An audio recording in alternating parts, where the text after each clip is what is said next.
All right, so it finally arrived. You got that email. That employer wants to set you up for an interview, whether it's on video or in person. You still got the call and you're super excited.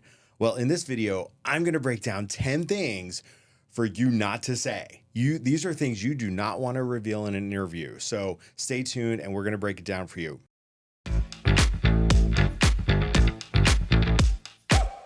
My name's Rob.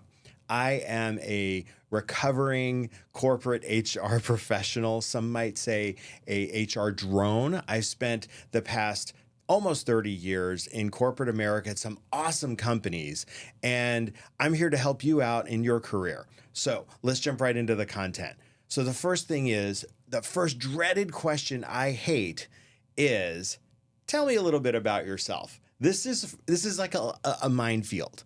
So it is fraught with pitfalls. So here's how you handle it. This is not a time for you to have a dissertation about your life. I'll give you an example of how I used to handle this question. Now, the one thing I did right was I would keep it all professional to my work experience, all the things. However, I would give a dissertation starting back in 1998 at my first real job and tell a narrative going forward. I went on, it was probably 5 to 10 minutes. In an interview, that's an eternity because sometimes it's only 45 minutes, an hour at most, right? So I would go through the things and I would volunteer why I left this job, why I went to this company and all that type of stuff. I didn't need to do that. What I needed to do was cherry pick stuff this kind of also shows that I did my homework, right? So I looked at the job description for the job I'm interviewing for, and now I'm cherry picking my experience out to kind of say, okay, here's a little bit about me. P.S. And by the way, it's in relation to the job that we're talking about. So pull that stuff out, right? And what that's going to also do, and hopefully, is inform a conversation with that recruiter or hiring manager. Oh, I didn't know about that. Could you expand upon that point, right? That you just highlighted, in what you were telling me.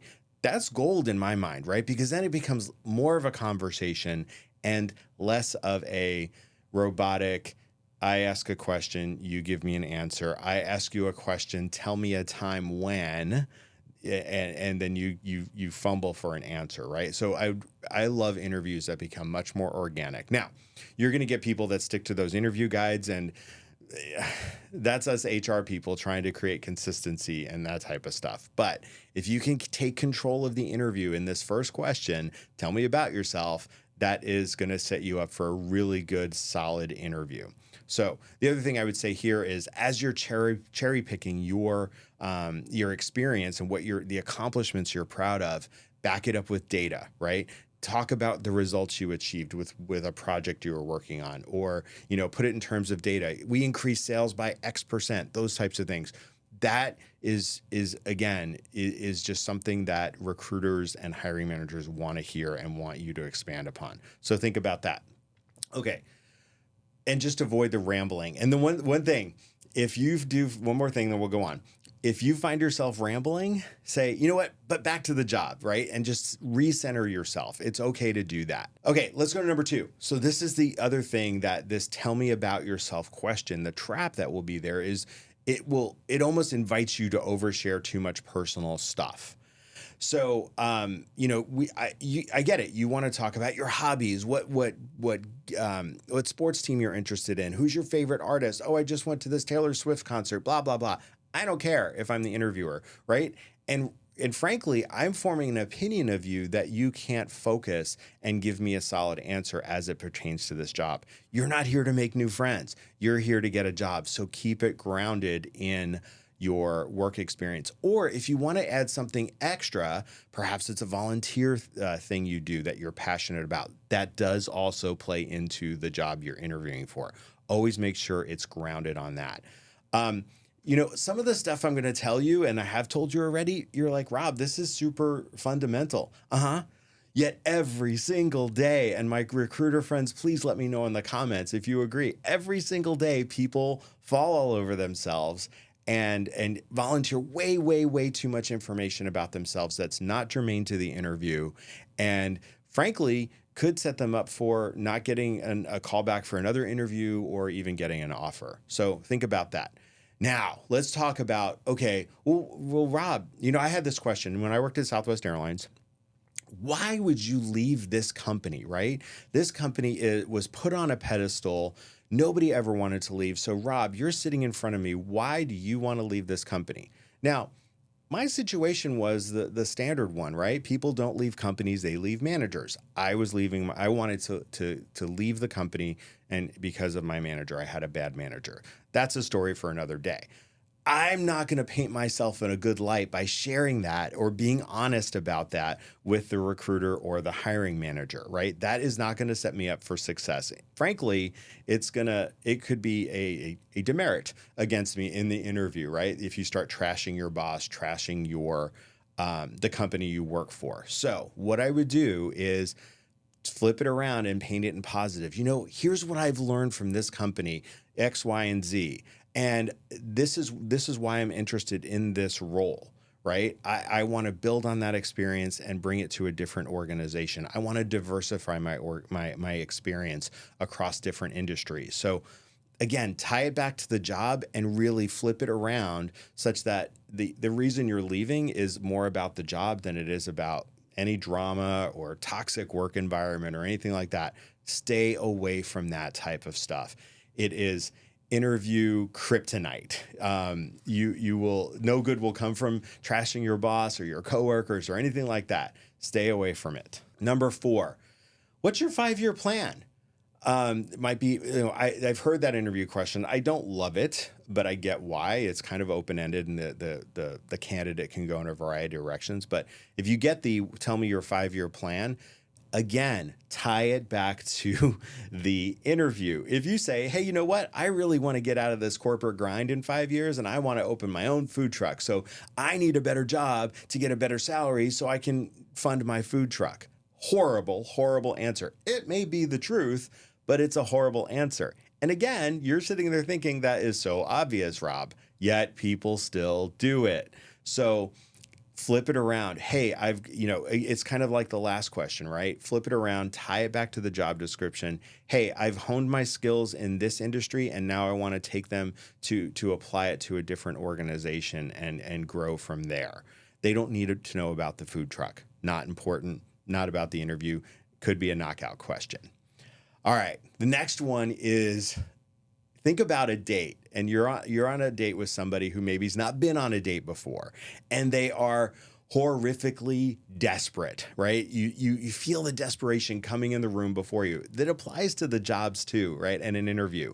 You don't want to come off as desperate. It is not a good look. It's not a good color on you.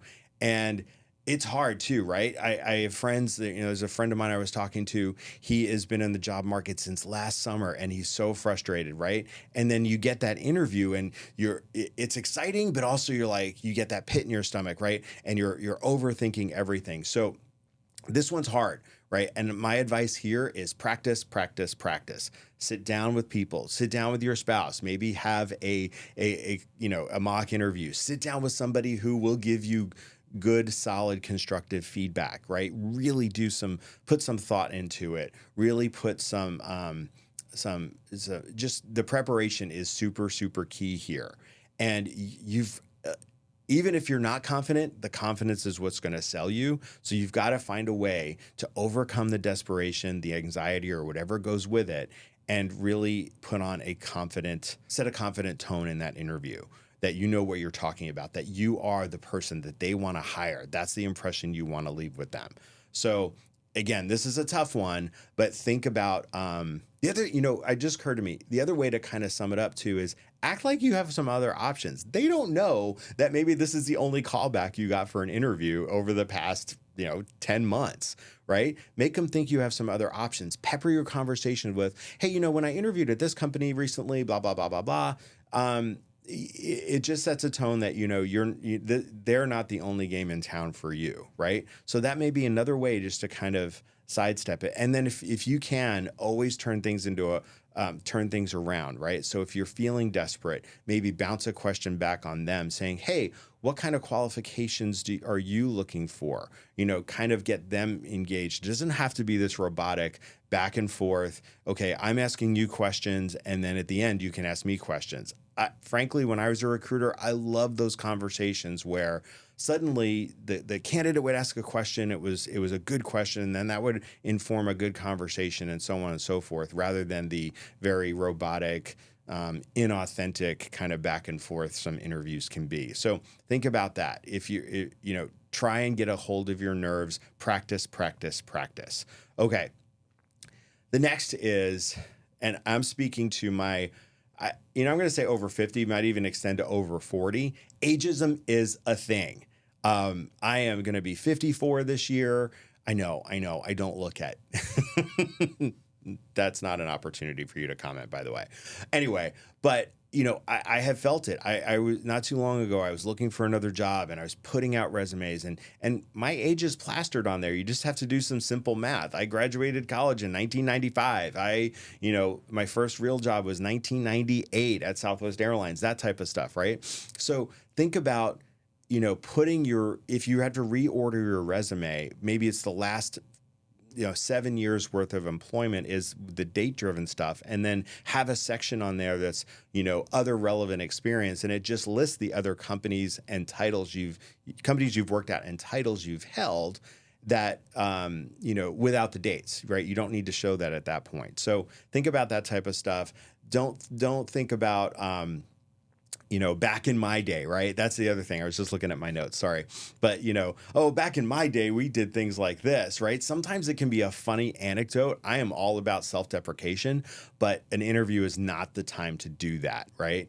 And if you're younger, say, oh, well, I just graduated. Don't say, I just graduated and I don't have any experience. Okay, we've figured that out based on your resume, but you don't have to underline it, right? Let your skills do the talking. Focus on your skills and what you bring to the table, and ground it, tie it back to that job you are sitting in that chair interviewing for. That will give you a win all day long. So, all right, number 7. This kind of goes hand in hand a little bit with don't say things to reveal your age. Excuse me. This is the last job before I retire. I don't know what to do with that. Quite frankly, if I'm the interviewer, I'm like, okay, this is somebody who is not going to, do any groundbreaking work. They're just here to kind of punch the clock because they need to get to a certain age so that they can, retire. It's not somebody that's going to make me like, oh my God, I have to hire this person. So even if that's the truth, that this is your last job before retirement, don't say it. Say, again, tie it back to the job description. This is what I want to do. This is what really gets me out of bed in the morning. I love helping people. I love solving complex problems. Here's some problems I've solved, those types of things. Don't tie it. Don't give a nod to your age or your future plans, would be my advice. And again, if you feel yourself going down that road and you might be rambling a little bit, then you might say, hey, you know what? I got off course. Let me circle back to the job we're talking about, right? Recenter yourself. And actually, people like the self-awareness that scenario informs, right? So think about stuff like that, right? And again, I can't say it enough. Practice, preparation, those are key to really nailing these interviews. And also knowing what potholes or landmines to avoid, like we're talking about today. Okay. The next one comes a little bit of story for me, but this is stuff you don't want to reveal. And that's your medical issues or things you've gone through, right? I'll tell you a quick story and I'll clean it up a little bit. I'll give you the Reader's Digest version. Oh, see, I just revealed my age. Is Reader's Digest even a thing anymore? I don't know, but now I may have given a nod to that I am not 30-something anymore. I am 50-something. So anyway, just a live example. But I was interviewing this person for the role of flight attendant, and she came in. Her attire was not professional. It skewed a bit risque. In another forum, I might call it something different, but we'll go with risque for this forum. And she was overbearing in the interviews, right? She just took over the room, overshared would be the theme I would attribute to her. So, and again, this is back in the day before email follow-up, and she got a letter from me, and it started with, "Hello, unfortunately," right? It was that standard form letter telling her that she was not selected for the role. So, as unfortunately I didn't have good luck, so as luck would have it, I pick up the phone one day and it's her on the other line, and she is looking for feedback. And I said, I had to give her the feedback, but it was super awkward because also a qualification for the job at the time, this is circa 1999, 2000, to be qualified for a flight attendant role, you had to meet certain appearance standards, and one was being height and weight proportionate. I know there's been lawsuits and all sorts of stuff since then, but this was the deal back then. So she did not meet these standards, and to the point where I don't think she would have fit in a standard size uniform that we had. And the people on the panel also agreed with me. So I gave her that feedback, and she's like, "Oh, I understand." And that would have been great, but I wasn't out yet. She started with, "I've gained some weight recently due to an injury I've had, and it's prohibited me from exercising, blah, blah, blah." Okay, borderline TMI, right? But then she took it another step further, and I'm just going to say she narrated that she got this injury at her gynecologist's office. I'm just going to leave it there. You draw your own conclusions. It was not an image I needed in my head, nor if we go back to the interview type scenario, right? She's oversharing, and in the flight attendant role, she's going to be up in a big silver tube for hours on end with passengers. And what is she going to be sharing with those passengers, right? So I'm horrified at the answer. Make no mistake, but I'm also thinking you don't have common sense or good judgment because you don't need to know how to read the room and say what's appropriate, what's not appropriate. So my long-winded way of saying is she did not get hired, and watch what you say. Now, if you need an accommodation, though, a medical accommodation to interview for the role, every organization is going to be to offer that. So if you do need that, please do that. But you don't have to tell people you're pregnant. You don't have to tell people you're injured or you just had surgery or anything like that. It is not relevant to the interview. Remember that. Okay. So you don't overshare. At the end of the day, that's my advice. Don't overshare, and this again goes back to preparation for the interview. If you're prepared, you won't fill in the silence with extra information that is not part of does not need to be part of the interview answer. So think about that. Okay. This one is always relevant, but even maybe more so now, right? So think about, you don't want to overshare how you lean politically. The same rule applies. If you shouldn't bring up religion or politics at a Thanksgiving dinner, you probably shouldn't bring it up in an interview as well. And I'm thinking about all of those people that unfortunately have lost their jobs in the federal government lately. I can only imagine their opinions, right? And it's going to come out. It's just going to be horribly negative, right? So stay away from anything politically leaning. So if I was a former federal employee that Mr. Musk decided I didn't need a job anymore, I would not want to even not give a nod to give him any oxygen in the interview. I think that is such a mistake. Just say, you know what? I was part of that layoff that happened in the federal government, and I am out here trying to get a new job. But let me tell you what I learned at that job as part of the federal government. I got to work on some really cool projects, right? That's how you turn it around and make it positive. Don't sit there and spend time saying Elon's an asshole. No argument. I work there. I firsthand knowledge that he is. But that's not part of the interview. I'm not saying that in the interview. So think about that. If you're saying, "Oh, I voted this way and now this is happening," it's not part of the interview. Stop. Just stop yourself. You're gonna see the tone shift if you suddenly start going political in an interview. People will get uncomfortable, and then you're going to see the recruiter do a recruiter thing, and it's try to move you along into the next question. If you find that happening to you, you've probably stepped in a big pothole, and I would lay money on that interview will wrap up very shortly thereafter. So again, stay away from political conversations or references or anything like that. Okay, the last one, number 10. And I hate this this question. It's just super awkward. In my opinion, it should happen at the phone screen. In some states, asking somebody their salary is actually illegal, right? So if somebody says, "Hey, what's your current salary?" you could throw out a range, right? Say, "Well, I'm looking for a role within X to Y range." That's a great answer. Most time nowadays, you'll see the salary range posted in the job description, and then B, the recruiter or the phone screener or whatever may make a reference like, "Hey, I just want to call your attention. This was the range that was posted for this role. Does that fit within your requirements?" And that's an easy yes or no question. You don't have to give a nod to what you're currently making.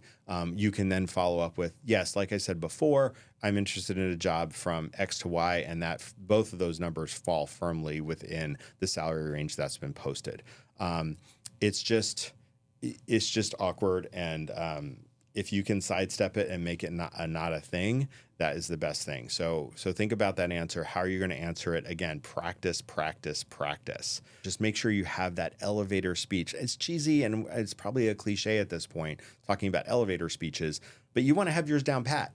You don't want to ramble. You don't want somebody's eyes to suddenly glaze over and, they've already made a decision about you, but they're still going to go through the rest of the interview. You want to keep them asking more, wanting to learn more about you. So if it's anything you're talking about from your experience, tie it to the job description is my overall best piece of advice to nail an interview. So with that, if you like this type of content and career advice, please give me a like. Let me know in the comments what you're thinking about, what challenges you're having out there with the interview process or navigating your own career. I'd love to hear from you.